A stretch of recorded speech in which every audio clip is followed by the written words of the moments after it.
ang mga kwento ng pag-ibig, kwento ng buhay at kwento ng pag-asa dito sa Barangay Love Stories. Love Stories. May iba sa atin na hindi ipinanganak na mayaman. At may iba din sa atin na kinakahiya ito. Ikaw, kabarangay, kinakahiya mo ba ang estado mo sa buhay? Dear Papa Dudut, magandang araw po sa inyong lahat, lalo na sa mga nakikinig ngayon.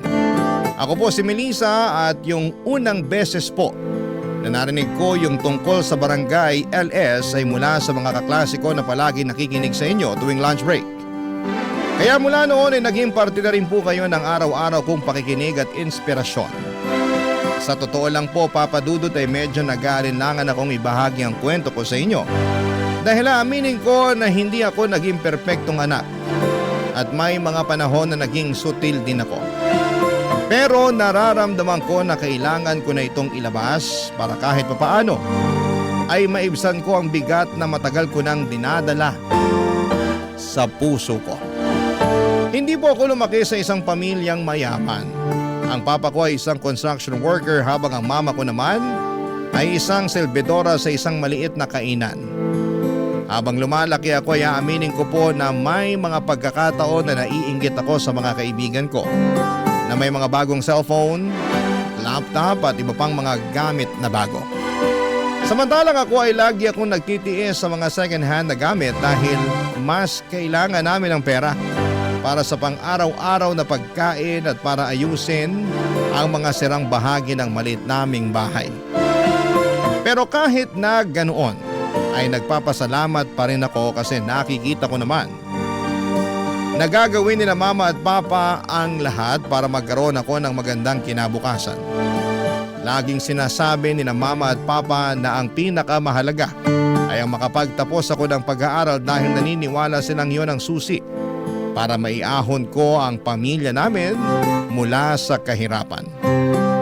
At sa akin naman ay okay lang po yun kasi nakikita ko kung gaano sila nagsusumikap para sa kinabukasan ko. At mas lalo kong napatunayan ang kanilang pagmamahal nang matanggap si Mama bilang selbedora sa isang cafeteria ng isa sa mga pinakamagandang paaralan dito sa Pilipinas. Ang maganda pa dyan, dahil may employees discount si Mama, ginamit niya ito para mapag-aral ako mismo sa eskwelahan na yon. At sa totoo lang ay sobrang saya ko noon dahil buong buhay ko ay nasa public school lamang ako. At para sa unang pagkakataon ay mararanasan ko ang buhay bilang estudyante sa isang private school. Isang bagong yugto na puno ng pag-asa at pangarap. Pero aaminin ko po na medyo naiilang talaga ako noon. Kasi karamihan sa mga estudyante sa school na yon ay mga galing sa mayayamang pamilya. Pero noong first day ko sa school ay nakilala ko si Benson. Isang kaklase na naging dahilan para gumaan ang pakiramdam ko at maibsan ang kaba at pag-aalinlangan ko, Papa Dudut.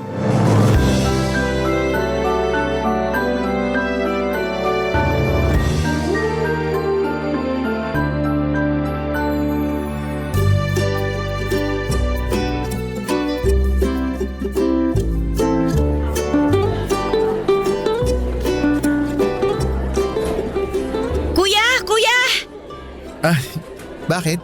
Nawawala ako eh. Hindi ko mahanap yung classroom ko. Alam mo ba kung saan tong classroom na to? Ito oh.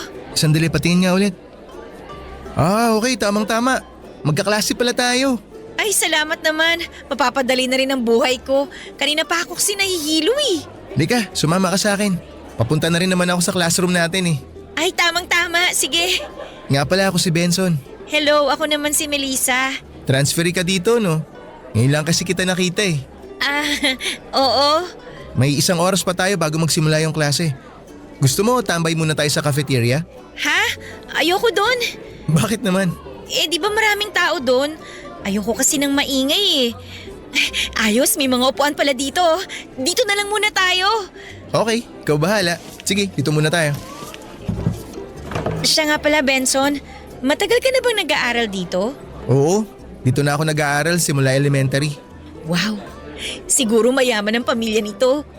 Ano yun? Ah, ang sabi ko mabuti naman kung ganon. Ikaw ba? Saan school ka galing? Galing din ako sa private school na malapit sa house namin. Pero pinilit ko talaga yung mommy and daddy ko na ilipat ako dito kasi feeling ko mas magkakaroon ako ng magandang job opportunities in the future kung dito ako makakapagtapos. Mismo! Yan din yung dahilan kung bakit ako dito gusto makapagtapos ng mga magulang ko. Ay, nga pala. Tanong ko lang ha, ano palang work ng parents mo? Ha? Ba't mo naman naitanong yan? Wala lang, curious lang. Bakit? Masama ba magtanong? Ito naman, hindi. Ang totoo niyan, walang work yung mommy at daddy ko. Ha? Unemployed ganon? Hindi na nila kailangan maging employed kasi may small business kami. Anong business? Maliit lang na restaurant sa QC. Wow! Uy, punta naman tayo sa restaurant nyo minsan. Sure. Pero hindi muna sa ngayon kasi under renovation pa yung resto namin. Next month pa kami magbubukas ulit. Anyway, maiba ko. Ano nga palang work ng parents mo? Bali yung dad ko, executive chef siya, tapos yung mom ko, housewife. Executive. Okay, I see. Nice. Alam mo, ang gaan mong kasama. Pwede bang friends na tayo simula ngayon? Malit na bagay. Siyempre naman walang problema yan. Ay, nga pala, pahingi ako ng number mo. Sige. Wait lang, kunin ko lang yung phone ko sa backpack ko. Saan ba yun? Ito. Wow! Yan ba yung bagong labas na model? Talagang napansin mo Oo, ito nga yung latest. Pero regalo lang sa akin to ng dad ko. Anyway, anong number mo? Sige, ako na magta-type. Sige, ikaw na mag-type.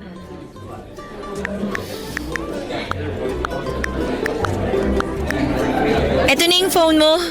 Thank you Tawagan ko yung cellphone mo para ma-save mo yung number ko. Wag! Ha? Bakit?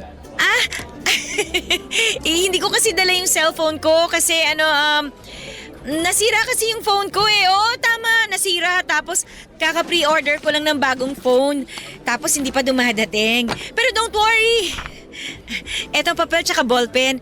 Isulat mo na lang yung number mo dyan para ma-save ko kagad yung number mo kapag dumating na yung in-order kong phone. Sige. Isusulat ko na lang number ko dito sa papel. Eto.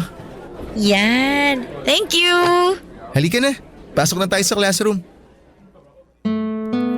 Hindi ko na po mabilang kung ilang beses akong nagsinungaling kay Benson noong araw na yon. Kung ano-ano na lamang talaga ang sinabi ko.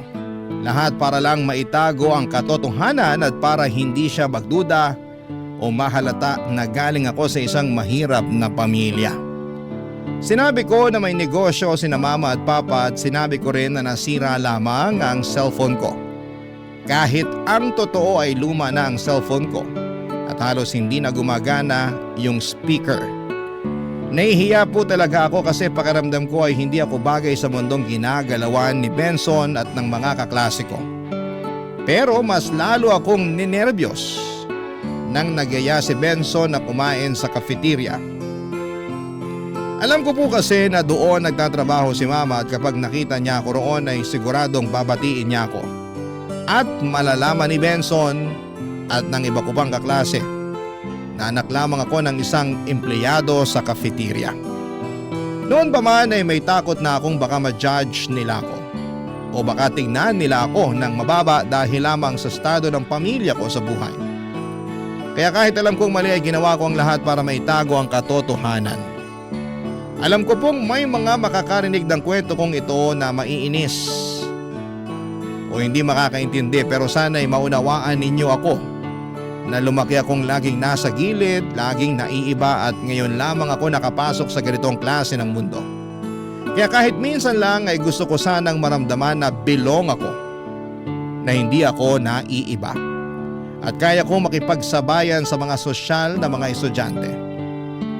At nung nakapasok na kami ni Benson sa classroom namin ay mas lalo pa akong kinain ng insecurities ko. Sa harapan kasi namin, may nakaupo na isang napakagandang babae. Ang kinis ng kutis, ang buhok ay halatang bagong ribbon.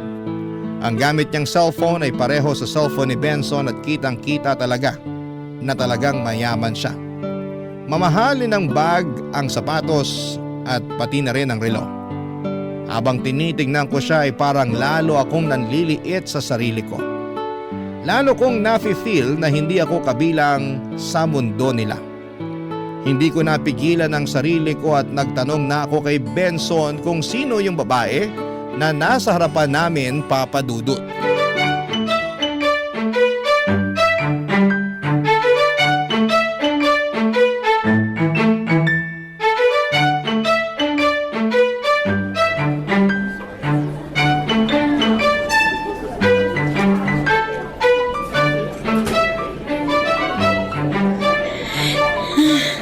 Ang lamig. Uy, okay ka lang ba? Ba't namumutla ka dyan? Paano ba naman kasi ang lamig-lamig ng aircon dito? Ha? Talaga ba?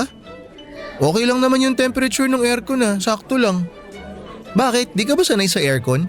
Ito talaga, patawa. Siyempre sanay ako doon, no? Duh. Pero, ano kasi, feeling ko lalagnatin ako. Kaya eto, mabilis akong giniginaw.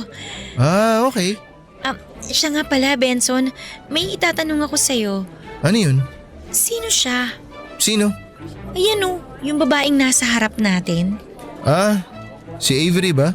Oo, ang ganda niya, no? Okay lang. Oh, bakit parang hindi ka naman sang-ayon sa sinabi ko? Talaga maganda naman siya. Di kami close niyan eh. Bakit naman? May ugali kasi yan.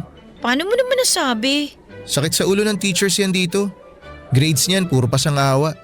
Ah, ganun ba? Ba't mo naman biglang natanong si Avery? Teka, huwag mo sabihin sa akin na iinggit ka sa kanya. Ito naman, nagagandahan lang ako sa kanya, yun lang yun. Kasi kung naiinggit ka sa kanya, sinasabi ko na sa'yo. Hindi ka dapat mainggit. Eto atin-atin lang to, huwag ka maingay Sige, ano ba kasi yun? Yang si Avery, mata pobre yan. Alam mo ikaw, kalalaki mong tao, pero chismoso ka. Hindi ko ugali ang manira ng kapwa no. Talagang mata pobre lang yan. Kasi may isang beses, narinig ko yan sa hallway kausap yung mama niya. Totoo ba? Anong sabi niya sa mama niya? Pinipilit niya yung mama niya na paalisin yung maid nila kasi amoy pulubi daw. Seryoso ba? Oo, kaya di ko kinakausap yan eh. Well, pwera na lang kung may group activity na kasama siya. Pero bukod dun, hindi ko pinapansin yan. Kala ko nga magkaibigan kayo niyan eh. Paano mo naman nasabi na magkaibigan kami ni Avery? Pareho kasi kayong mukhang mayaman at pareho din kayong, Parehong ano? parehong may tsura. Ah, so sa tingin mo gwapo ako? Alam mo ikaw, feeling ka rin no? Inulit ko lang naman yung sinabi mo Oo na, inaamin ko. Nagugwapuhan ako sa'yo. Oh, happy ka na? Okay ka na? Mabuti naman kung ganun because the feeling is mutual. Ha? Anong ibig mong sabihin? Nagagandahan ako sa'yo. Talaga ba? Oo. Thank you Nga pala, sabay ka na sa akin mag-lunch mamaya Ha? Saan naman tayo kakain? Eto talaga. Saan pa? Di syempre sa cafeteria. Busog pa kasi ako ikaw na lang. Alam ko na yung ginagawa mo. Ha? Anong ibig mong sabihin? Alam ko na marami sa inyo mga babae panayan diet ngayon. Di ko nga alam kung ba't gustong gusto nyong pumayat Ano ba goal nyo maging ting-ting? Pero maniwala ka sa akin. Mas lalo mo lang ikapapahamak yan. Kaya sige na, sabayan mo na ako sa cafeteria mamaya. Oo, diet, tama. Benson, pasensya ka na ha.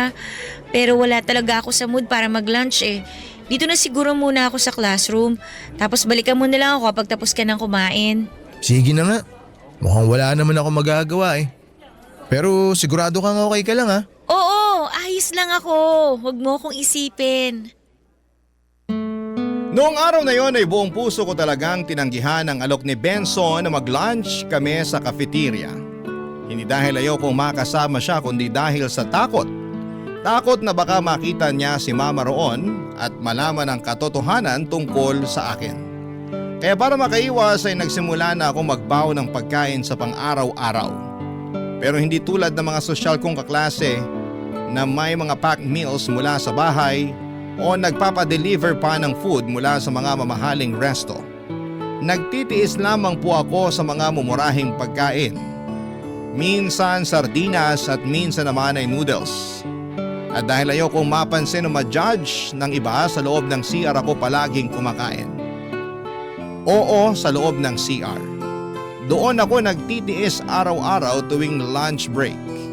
Habang sila ay nagtatawanan sa cafeteria, sa bawat subo ko ng baon kong galing sa latay, ramdam ko ang lungkot at pagkahiya. At habang tumatagal ay napapansin na rin ni Benson na palagi akong nawawala tuwing lunch. Paulit-ulit niya akong tinatanong kung saan ako kumakain, pero gaya ng nakasanayan ko ay nagsisinungaling na naman ako. Sabi ko ay sa labas ako kumakain. Kunwari lumalabas ako para mag-lunch sa malapit na restaurant. At sa tingin ko ay naniniwala naman siya sa lahat ng sinasabi ko. Pero sa totoo lang, habang tumatagal ay unti-unti na rin akong kinakain ng konsensya ko. Sobrang bait ni Benson sa akin. Palagi niya akong kinakausap, tinutulungan sa mga schoolworks, at kahit minsan ay hindi ko siya naramdamang hinuhusgahan ako. Kaya naman talagang nakokonsensya ako kay Benson kasi wala na akong ibang ginawa, Papa Dudut, kung hindi ang magsinungaling sa kanya at itago sa kanya ang tunay na kalagayan ko. Barangay Love Stories. Barangay Love Stories. Lumipas ang mga buwan at dumating din yung araw na inamin na ni Benson na may gusto siya sa akin. Aaminin ko po, halos malaglag ang puso ko sa sobrang kilig. Parang hindi ako makapaniwala na ang gwapo, matalino, mabait at mayaman na lalaki ay magkakagusto pa pala sa isang katulad kong simpleng babae na galing sa pamilyang salat sa yaman. Sa totoo lang po, noong mga panahong yon ay pakiramdam ko ay parang ako yung bida sa isang fairy tale na hindi ko naman inakalang mangyayari sa tunay na buhay. Ako yung tipikal na damsel in distress na biglang pinansin ng prinsipeng nakatira sa isang malaki na kastilyo. At dahil si ate mong marupok ay kilig na kilig, ay hindi na ako nagpaligoy-ligoy pa. Napa-oo agad ako kay Benson. At opisyal na naging kami. Simula noon ay halos araw-araw ay puno ng kilig at lambing ang mundo ko. Napaka-sweet niya, napaka-gentleman at wala siyang araw na pinapalampas para iparamdam sa akin na espesyal ako. Palagi niyang sinasabi na maganda ako, na proud siya sa akin at swerte siya sa akin. Kahit ako mismo ay hindi ko yun madalas maramdaman sa sarili ko. Pero sa kabila ng lahat ng pagmamahal at kabutihan ni Benson, hindi pa rin naging sapat yon para maging totoo ako sa kanya. Sa halip na ipagtapat ko ang tunay na kalagayan ko sa buhay, ay mas pinili ko magpatuloy sa pagpapanggap. Patuloy kong pinapalabas na galing ako sa pamilyang may kaya, na kaya kong sumabay sa lifestyle niya at ng mga kaibigan niya. Hindi ko alam kung dahil ba sa takot o dahil ayokong mawala yung magandang imahe na meron siya sa akin. Maging si Mama ay nagtataka na kung bakit hindi niya ako nakikita sa cafeteria. Ilang beses niya akong tinatanong kung okay lamang ba ako, pero palagi kong sinasabi na busy ako sa mga school projects kaya hindi ako nakakadaan sa cafeteria. Pero ang totoo ay iniiwasan ko talaga siya kasi baka sa isang iglap ay mabunyag ang lahat ng sekreto ko. Hanggang isang araw ay pinilit na talaga ako ni Benson na samahan siyang kumain sa cafeteria. Wala na akong lusot at wala na rin akong ibang dahilan na maisip pa. At habang papalapit kami sa pinto ng cafeteria, pakiramdam ko ay parang unti-unting bumabagal ang paligid. Doon ko talaga naramdaman ang bigat ng lahat ng kasinungalingan ko. Yung kaba na parang sasabog ang dibdib ko. Dahil alam kong sa oras na makita ako ni Mama at matawag ako ng anak ay wala na akong matatakbuhan. Alam kong oras na lang ang binibilang bago tuluyang mabasag ang perpektong imahe na ipinakita ko kay Benson Papadudut.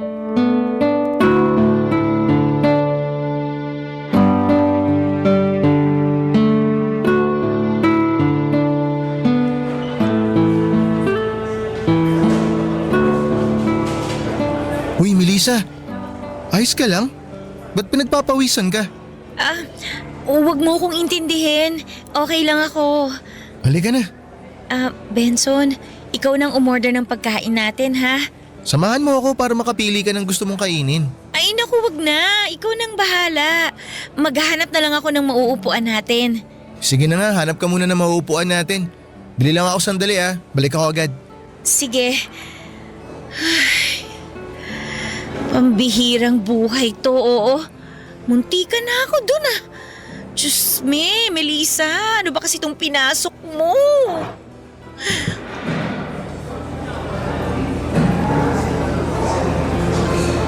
Melissa, sandwich na lang yung binili ko para mabilis. Ano ba yan? Bakit ka nakayuko? Ano kasi, inuubo ako eh.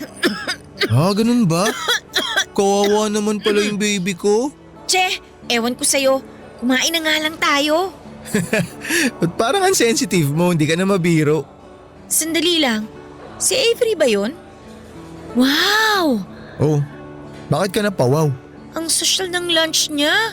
Palagi ko yan nakikita sa mga pinapanood ko sa internet. Yung sushi ba yung tinutukoy mo? Oo, yun! Alam mo, eto tatapatin na kita. Tsaka sana magsabi ka sa akin ng totoo. Uulitin ko yung tanong ko nung first day of classes. Naiinggit ka ba kay Avery? Ito talaga? Paano mo naman nasabi yan? Grabe ka. Kasi palagi mo siyang nababanggit from time to time Tapos palagi mo ring napapansin yung mga gamit at kinakain niya. Alam mo, naiintindihan ko naman kung bakit maiinggit ka kay Avery. Kasi sino ba naman ang hindi maiinggit sa isang babae na maganda at sobrang yaman? 'Di ba? Pero ano? talagang napapangitan at nasusuka kasi ako sa ugali ng babaeng yan Kaya kung ako sa'yo, hindi ako maiinggit dyan. Huwag mo gawing role model yan. Sobrang judgmental mo. Hindi ako judgmental. Ilang taon na kaya kami magkaklase niyan. Kaya alam na alam ko kung paano umasta yan. At sinasabi ko sa'yo, hindi mo dapat hinahangaan yan. Ay, sana talaga dumating yung araw na kakaibiganin niya ako. Isa pa yan. Ilang buwan ka nang pumapasok dito Pero ni minsan, hindi man lang siya nag-abala na kausapin ka. 'Di ba? Baka naman nahihiya lang yung tao. Ay, change topic na nga lang tayo. Nga pala, siguro panahon na para mag-isip tayo ng call sign. Call sign? Oo, yung tawagan nating dalawa. 'Di ba? Sige na nga. Anong call sign ba yung gusto mo? Ewan, babe o baby na lang siguro? Ano sa tingin mo? Baduy nito. Gamit na yan Mine na lang kaya? Napaka-jeje mo nito. Wala na akong maiisip Pero kung okay lang sa'yo, mahal na lang kaya? Classic! Sige na nga, okay na rin sa akin yan. Yan. I love you, mahal. I love you too, mahal. Ay nga pala, mahal. Bago ko makalimutan. Kailan magbubukas yung family business nyo? Ha? Family business? Yung restaurant nyo sa QC. Oo. Wala, under renovation pa rin Pero kapag nagbukas na kayo ulit, sabihan mo ako para makadalaw man lang ako. Sure. Pero bakit sa restaurant pa namin? Ang dami-dami namang restaurants dyan. Syempre, gusto ko rin naman suportahan yung family business nyo kahit papano. Hay nako, wag na. Kasi baka malasin lang yung restaurant namin pag dumalaw ka pa. Ganun kit-kit ng pisngi mo talaga ang sakit ng Sarap kurot mo, kurutin. Hinding-hindi talaga nagkulang si Benson sa akin bilang boyfriend. Lahat ng meron siya, oras, pagmamahal, atensyon ay ibinibigay niya sa akin ng buong buo. Pero sa kabila noon ay patuloy pa rin akong nagpapanggap na mayaman. Pilit na tinatago ang totoo kong pagkatao. Maingat ako sa bawat kilos at sa bawat kwento para lamang walang makahalata. Pero isang araw ay naging kagroup ko si Avery para sa isang school project. Tahimik lamang siya at parang laging may sariling mundo. Pero noong nagkaroon kami ng chance na mag-usap ng mas matagal, doon ko nalaman na pareho pala kami ng hilig sa K-pop. Kaya mula noon ay naging malapit na kami na magkaibigan at madalas na rin akong sumasama sa kanya. Napansin ko rin na parang nagsiselos na si Benson sa friendship naming dalawa. Ramdam ko yon sa mga titig niya tuwing nakikita niya kami ni Avery na magkasama. At minsan ay nasasabi na rin niya sa akin na parang nag-iiba na raw ako. Mas nagiging maarte, mas conscious sa sarili at mas iba na raw akong kumilos kumpara dati. Hindi ko rin maitatanggi na may mga ugali si Avery na parang kusa kong na-adapt. Yung paraan niya ng pananamit, pagsasalita, pati yung standards niya sa mga bagay-bagay. Siguro kasi gusto ko ring ma-feel na belong ako sa mundong ginagalawan niya. Yung mundo na may kaya ng mga sosyal at ng mga mukhang walang problema sa buhay. At dahil doon ay hindi ko namamalaya na unti-unti ko na palang nakakalimutan kung sino talaga ako. At mas lumala lang ang lahat ng isang araw ay sabay kaming pumasok ni Avery sa cafeteria. Pagkakuha niya ng food sa tray ay nakita niyang may patay na lamok sa pagkain niya, Papa Dudut. Bigla siyang nandiri at sinigawan ni Avery ang mga staff sa cafeteria ng mga oras na yon.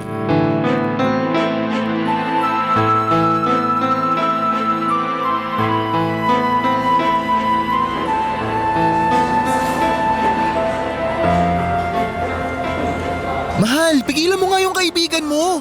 Nakakahiya na yung ginagawa niya, oh. Para siyang bata na nagtatantrums. Hayaan mo na nga lang si Avery. Valid din naman yung nararamdaman niya eh. Ikaw naman kaya makakita ng patay na lamok sa pagkain mo. Siyempre mandidiri at magagalit ka rin naman, di ba? Napaka-arte naman niya. Pwede naman niyang itapon yung pagkain, di ba? Ba't hindi na lang siya humingi ng bago? Yaan mo na. Muntik niya nang masubo eh, kaya ayan. Mahal, kawawa naman yung ali na sinisigawan ni Avery. Awatin mo yung kaibigan mo ron. Pigilan mo siya. Ay nako, ayoko na madamay pa dyan no. Halika, lumabas muna tayo. Meron tayong dapat pag-usapan. Sige. Bakit? Ano ba yun? Tatapatin na kita, ah. Gusto ko na iwasan mo na yan si Avery. Bakit naman? Ba't ko naman iiwasan yung tao? Eh wala naman siyang ginagawang masama sa akin ah. Sawang-sawa na kasi ako sa kayabangan ng babaeng yun. Tsaka unti-unti ko na rin napapansin, ha, nahahawaan ka na ng kagaspangan ng ugali niya. Grabe ka naman kung makapagsalita. Misunderstood lang yung tao. Hindi siya mahilig makipaghalubilo sa ibang tao eh. Kaya ayan, ang tingin tuloy ng marami sa kanya, suplada. Kung di naman suplada, snabera. Misunderstood? Anong misunderstood dun? Hindi mo ba nakita kanina kung paano niya pagsalitaan yung ali sa cafeteria? Grabe, ang lakas ng tama niya. Kung makasigaw siya dun sa ali, akala mo siya yung bumubuhay dun sa matanda. Kapal ng mukha niya. Alam mo, lahat tayo may ugali naman eh. May kanya-kanyang tama lang naman. Kaya imbis na manguhusga ka dyan, intindihin mo rin naman kung saan siya nanggagaling. Kasi hindi naman magwawala yan kung wala siyang pinanggalingan. Basta, hindi ko na nagugustuhan yung inaasta ng kaibigan mo. Sumusobra na siya. Kaya please lang, iwasan mo na yan si Avery. Sandali lang. Ba't pakiramdam ko parang kinokontrol mo ko? Hindi kita kinokontrol. Hindi ganun yun. Hindi mo ba nakikita na bad influence siya sa'yo? Doon ako nanggagaling. Kasi ako nakikita ko na nahahawa ka na sa kanya. Kaya sana naman wag mong masamain yung concern ko sa'yo. Hoy Benson, pakikisamahan ko kung sino ang gusto kong pakisamahan, okay? At wala kang karapatan na diktahan ako kung sino ang gusto kong maging kaibigan. Boyfriend lang kita, no? Pero hindi mo ako pagmamay-ari.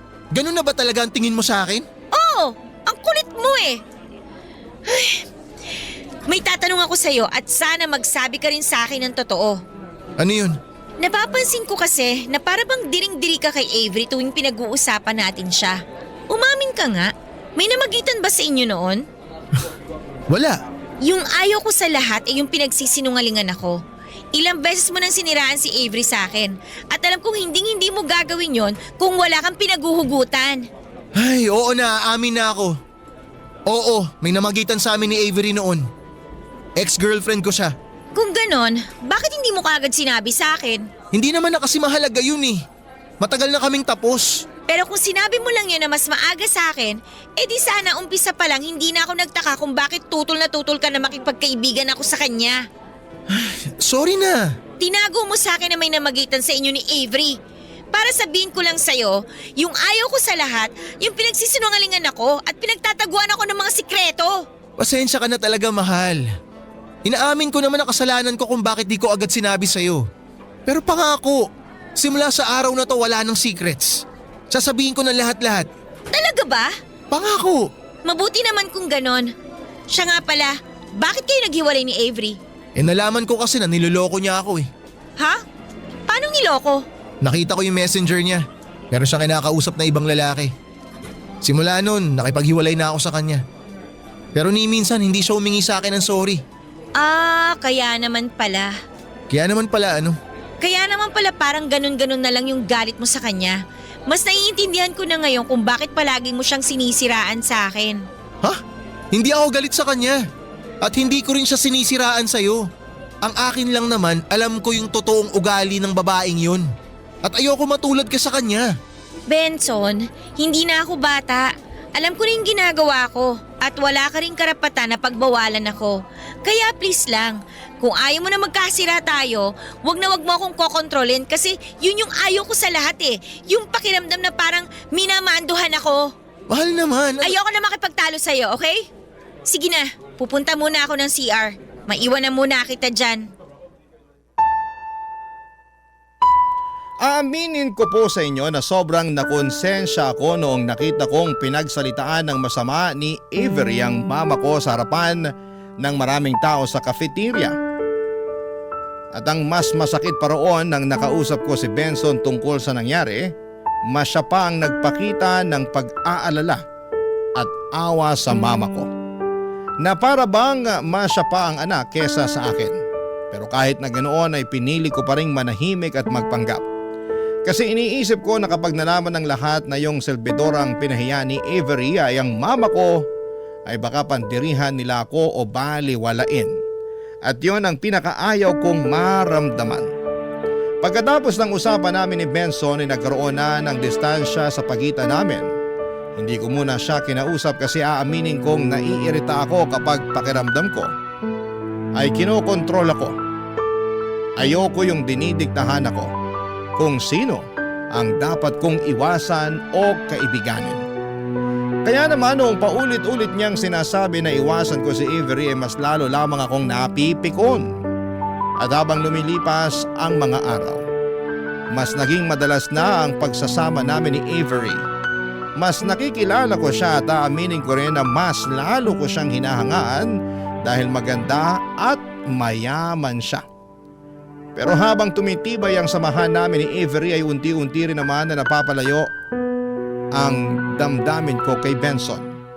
Napapansin ko rin na hindi na niya ako nilalambing at hindi na rin siya masyadong nag-i-effort sa akin.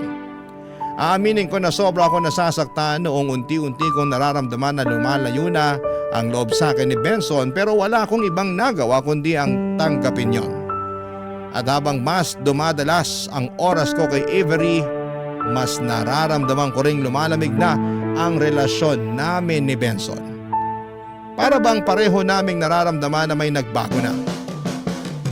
Pero pareho rin kaming walang lakas ng loob na aminin ito ng direkta sa bawat isa ng mga panahong yon. Barangay Love Stories. Barangay Love Stories. Papadudod, syempre dumating din ang araw na pareho kaming napagod ni Benson sa matagal naming pag-iiwasan.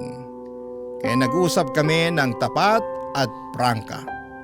Dito namin ibinahagi sa isa't isa ang tunay naming nararamdaman at kung bakit unti-unti nang lumalamig ang relasyon namin. Sinabi ni Benson na pakiramdam niya ay binabastos ko siya tuwing kasama ko si Avery. Ang sabi niya na si Avery ang unang babae na nanloko at nanakit sa kanya. Kaya nahihirapan siyang makita akong napapalapit sa kanya. Dagdag pa niya habang tumatagal ay parang nagiging katulad na daw ako ni Avery. Mas nagiging maarte, mas naging conscious sa sarili at nawawala na raw yung simpleng Melissa na nakilala at minahal niya noon. At sa totoo lang, Papa Dudut, ay nasaktan ako sa mga sinabi niya. Hindi alam ni Benson yung mga pinagdaanan ko sa buhay at kung gaano kami kasalat sa pera at hindi ko makakamit ang pagkakataong makapag-aral sa private school kung hindi dahil sa trabaho ni Mama bilang servidora at sa discount na natatanggap niya. At sa totoo lang ay ang mga oras na kasama ko si Avery, ang mga sandaling nakakalimutan ko ang hirap ng buhay. Tuwing kasama ko si Avery, pakiramdam ko ay bilong na bilong ako sa mga babaeng hinahangaan sa school namin dahil may kaya sila. Kaya naman sinabi ko kay Benson na kung hindi niya kayang tanggapin na masaya ako sa friendship namin ni Avery at kung palagi niya akong pipigilan at ipaparamdam na mali ako sa mga desisyon ko sa buhay, siguro ay panahon na para maghiwalay muna kami. Hindi dahil wala na akong pagmamahal sa kanya kundi dahil baka magkaiba lang talaga kami ng pananaw sa buhay.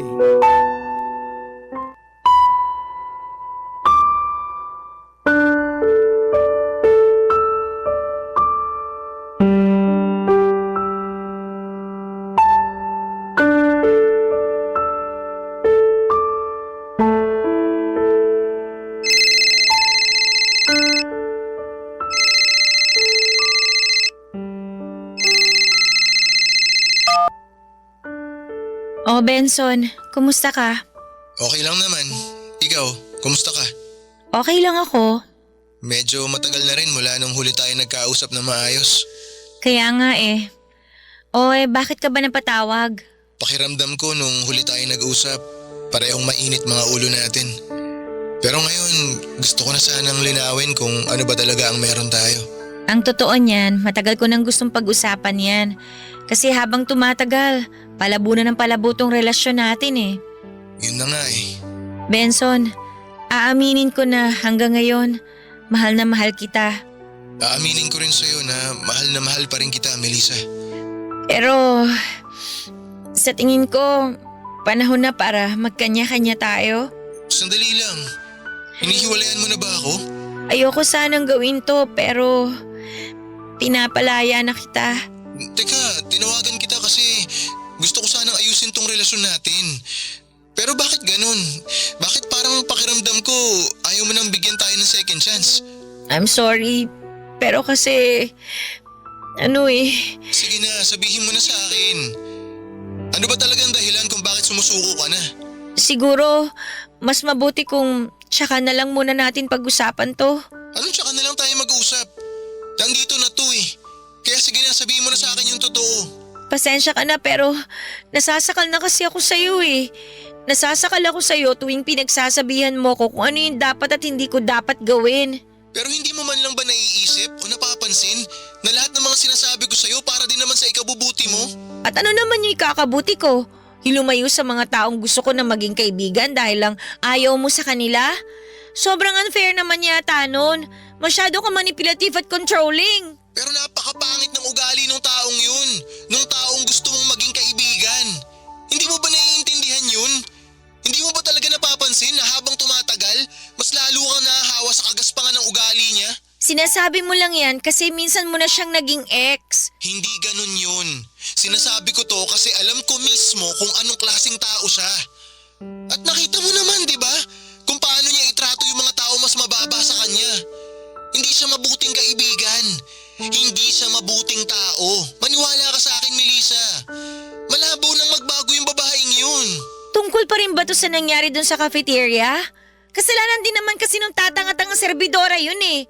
Dapat sinecheck nila na maigi yung mga pagkain bago nila iserve sa mga student. Kung ako yung nasa kalagayan ni Avery nung araw na yon, malamang sa malamang gagawin ko din yung ginawa niya. Ang totoo niyan, dapat hindi na sila nag-hire ng mga matatandang serbidora eh. Actually, kung sa akin nangyari yung nangyari kay Avery, malamang ipapakain ko sa hampas lupang serbidora na yon yung lamok. Naririnig mo ba yung sinasabi mo? Ayan, yan mismo ang dahilan kung bakit ayoko na maging kaibigan mo yung si Avery. Hindi ka naman ganyan dati. Hindi ganyan ang pagkakakilala ko sa'yo. Dahil siguro hindi mo naman talaga ako kilala. Wala ka namang ibang ginawa kundi husgahan at questionin ang bawat galaw ko eh. Sinabi ko na to kanina at sasabihin ko ulit sa'yo. Nakakasakal ka na. Kaya ayoko na. Pagod na ako. Utang na loob, Benson, tigilan mo na ako. Kung lagi mong mamasamain yung concern ko sa'yo, sige. Siguro nga panahon na para tapusin na natin to. Yun nga, tapusin na natin to. Salamat na lang sa lahat. Alam mo, hindi ko ginusto na umabot tayo sa ganito.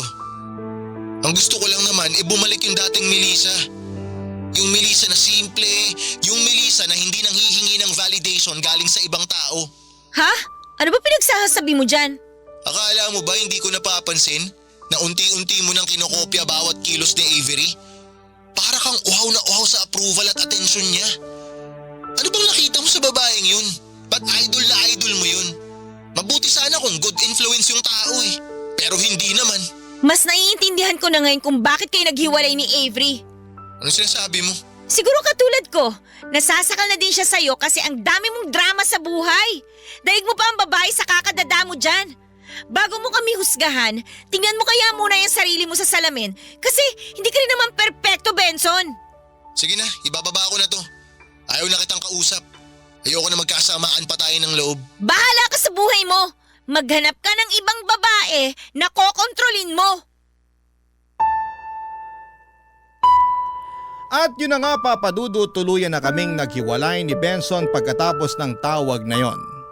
Sa totoo lang ay masakit siya sa simula pero habang tumatagal ay na-realize ko na siguro ay may mga relasyon talagang kahit na anong pilit ay hindi talaga magtatagal.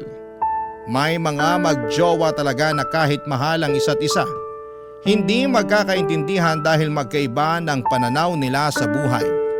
At naisip ko rin na ayokong tumulad sa mga babaeng iniiwan ng mga kaibigan nila para lamang sa lalaki. Kaya naman pinili kong maging mabuting kaibigan para kay Avery. Kasi sa dami ng tao sa mundo ay madali lang humanap ng boyfriend. Pero ang tunay na kaibigan, yung totoo at totoo rin sa iyo ay madalang lang yon. At noong mga panahon na yon ay si Avery ang akala kong kaibigan ko. Pero paglipas ng ilang linggo ay napansin kong parang may mali na. Unti-unti ay para na akong sinasakal sa pakikisama kay Avery. Sa una ay okay lang. Iniisip ko na baka ganun lang talaga siya o baka nasanay lang siya na palaging may tumutulong sa kanya pero dumating sa punto na parang hindi na ako ang kaibigan niya kundi alalay na niya. Ako nang taga-bitbit ng bag niya, tagahawak ng mga libro niya at ang pinaka walang hiya sa lahat. Pati assignments and projects niya ay inaasa na niya sa akin na parang responsibilidad ko yon. Hindi na siya humihingi ng tulong kundi inuutos na niya. Hanggang sa dumating yung araw na napagtanto ko na hindi na ito pagkakaibigan at ginagamit lamang ako ni Avery. Nung una ay tinitiis ko ang lahat kasi iniisip ko na baka stress lang si Avery o baka sanay lang siyang may tumutulong sa kanya kasi lumaki siya sa marangyang pamilya. Pero habang tumatagal ay napapansin ko na hindi na ako kaibigan sa paningin niya at parang ginawa na niya akong personal assistant. At sa mga oras na yon ay bigla kong naalala lahat ng mga sinabi ni Benson. Lahat ng mga babala niya, lahat ng concern niya. Doon ko lang lubos na naintindihan at kahit ayaw kong aminin, siya din pala ang tama sa huli. Kaya naman makalipas ang ilang araw ay nilakasan ko ang loob ko at naisipan ko na baka sakaling hindi pa huli ang lahat. Baka pwede pa kaming mag-usap ni Benson at kung papala rin ay baka pwede pa kaming magkabalikan. At noong nakasalubong ko si Benson sa hallway ng school namin, hindi na ako nagdalawang isip na lapitan at kausapin siya kaagad, Papadudot.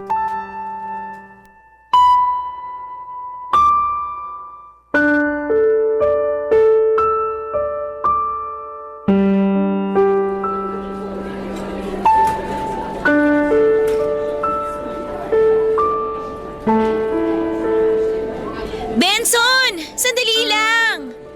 Oh, ba't mo ako kinakausap? Di ba sabi mo nasasakal ka na sa akin? Please naman oh, huwag ka na magtampo. Kinakausap na nga kita ng maayos eh. Pagkatapos kitang tawagan nung last time, ilang linggo mo akong hindi kinibo. Parang awa mo na, kalimutan mo na yun. Andito ako para kausapin ka ng maayos. O bakit gusto mo akong kausapin? Ano kailangan mo? Bilisan mo na, may tatapusin pa akong project pagdating ko sa bahay. Narealize ko na tama yung lahat ng sinabi mo tungkol kay Avery na hanggang ngayon, hindi pa rin siya nagbabago.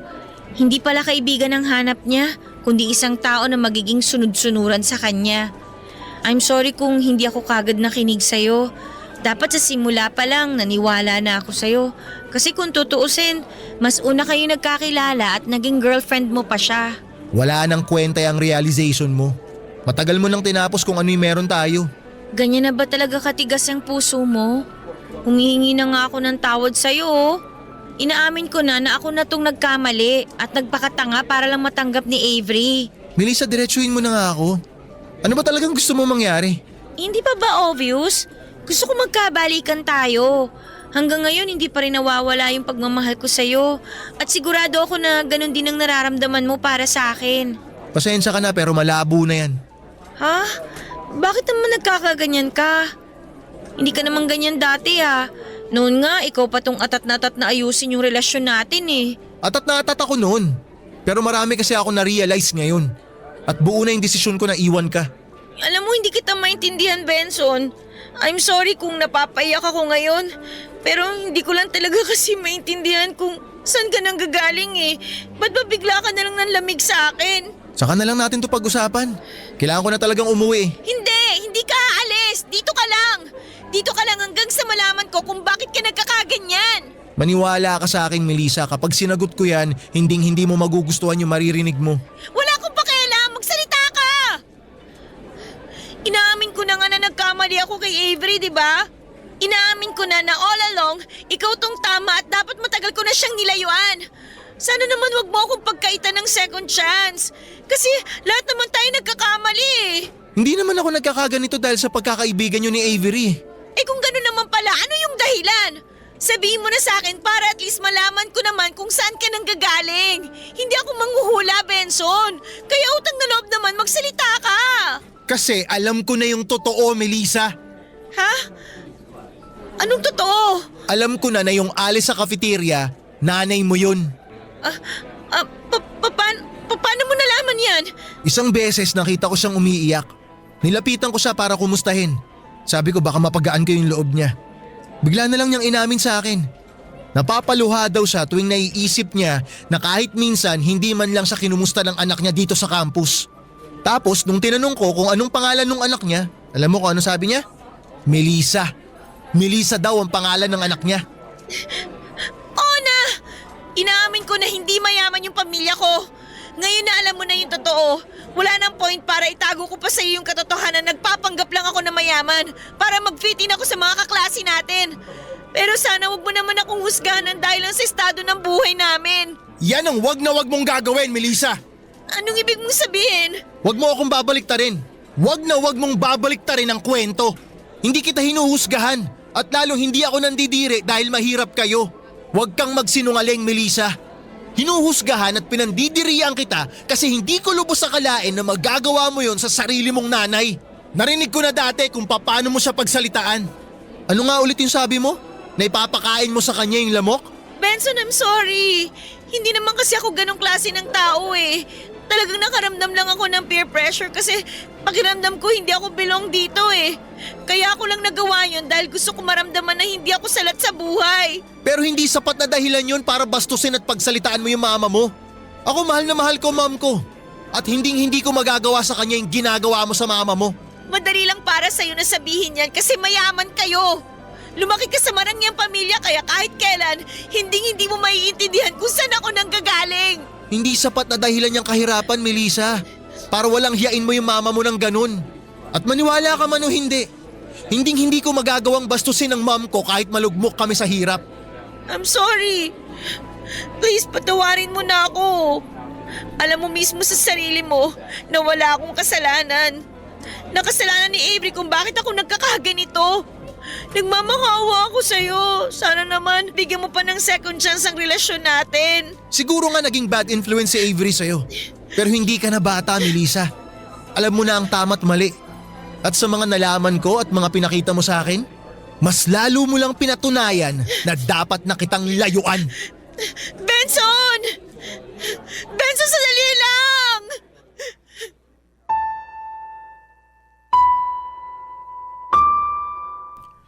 Sobrang nagulantang at nadurog ang puso ko ng araw na yon.